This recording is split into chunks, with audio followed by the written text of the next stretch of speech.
Most people believe that merging bank accounts is the ultimate sign of trust. One marriage, one household, one financial identity. But what if that idea is outdated? What if, for some couples, keeping finances separate isn't a sign of distance, but a way to protect the relationship itself? Because quietly, modern marriage is changing. More couples are choosing separate bank accounts, split expenses, and financial independence, not because they love each other less, but because they fear losing themselves. For generations, marriage was built around merging everything. Shared homes, shared responsibilities, shared money. Financial unity became symbolic, a proof of commitment. But modern relationships are different. Today, people enter marriage with established careers, personal habits, private ambitions, and emotional histories. And sometimes, combining everything together creates pressure instead of closeness. Because money is never just money. It represents freedom, control, security,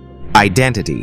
When finances fully merge, some people slowly begin to feel like their individuality is disappearing. Every purchase becomes visible. Every decision feels monitored. And over time, love can start feeling less like partnership and more like quiet surveillance, especially for people who grew up watching financial conflict at home. For them, separate finances feel emotionally safer, cleaner, calmer, more predictable. Psychologists sometimes describe this as a kind of financial firewall, a boundary that protects personal freedom inside commitment, not secrecy. Not selfishness, just space, because intimacy does not always require complete fusion. In fact, many modern couples believe that too much merging can slowly create resentment, especially when income, spending habits, or priorities are different. One partner values saving, the other values experiences. One fears instability, the other fears restriction. And eventually, money stops being practical